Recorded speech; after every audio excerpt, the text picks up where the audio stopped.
ফুটবলের ইতিহাসে সবচেয়ে সফল দল হচ্ছে ব্রাজিল।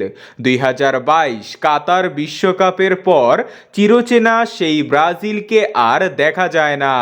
২০২৪ সালে বিশ্বকাপ বাছাই পর্বে ৬টি ম্যাচ খেলেছে সেলেসাওরা।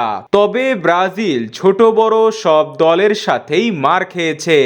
দেখা দিয়েছে ২০২৬ বিশ্বকাপ খেলা নিয়ে সংখ্যা, কারণ 18 পয়েন্ট নিয়ে তারা 5 নম্বরে রয়েছে, যেখানে পয়েন্ট টেবিলের শীর্ষ 6টি দল টিকিট পাবে 26 বিশ্বকাপের। তাই বোঝাই যাচ্ছে একেবারে বর্ডার লাইনে রয়েছে ব্রাজিল। তবে ব্রাজিলের এমন অবস্থা হয়েছে নেইমারের অভাবে, কারণ ইনজুরির কারণে জাতীয় দলের বাহিরে আছেন 1 বছরের বেশি সময় ধরে। তার অভাবটা শুধু ব্রাজিল নয়, টের পাচ্ছে পুরো ব্রাজিল সমর্থকেরা। নতুন বছরে ব্রাজিল মাঠে নামছে আগামী মার্চ মাস থেকে, যেখানে তারা মুখোমুখি হবে বিশ্ব চ্যাম্পিয়ন আর্জেন্টিনা ও কলম্বিয়ার বিপক্ষে। বোঝাই যাচ্ছে বছরের শুরুতে কঠিন চ্যালেঞ্জ অপেক্ষা করছে ব্রাজিলের জন্য।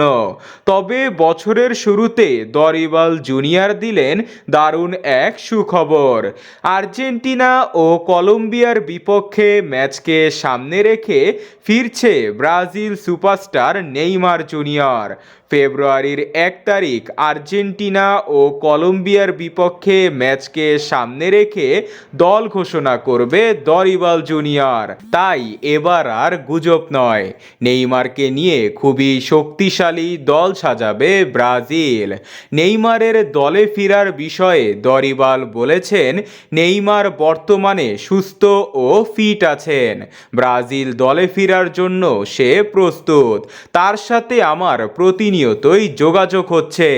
আমি খুশি তাকে দলে পেয়ে। আর্জেন্টিনা ও কলম্বিয়ার বিপক্ষে ম্যাচকে ঘিরে তার সাথে আমার পরিকল্পনাও হয়েছে। নেইমার একাই আর্জেন্টিনার জন্য যথেষ্ট, কারণ 2021 সালের কোপা আমেরিকার ফাইনালে এই নেইমারকে সামলাতে হিমশিম খেয়েছিল আর্জেন্টিনা। ম্যাচ হেরে যাওয়ার পর ডি পল বলেছিলেন, নেইমারকে সামলানো খুবই কঠিন। নেইমারকে ওই 10 নম্বর জার্সিতে দেখার অপেক্ষায় নেইমার ভক্তরা।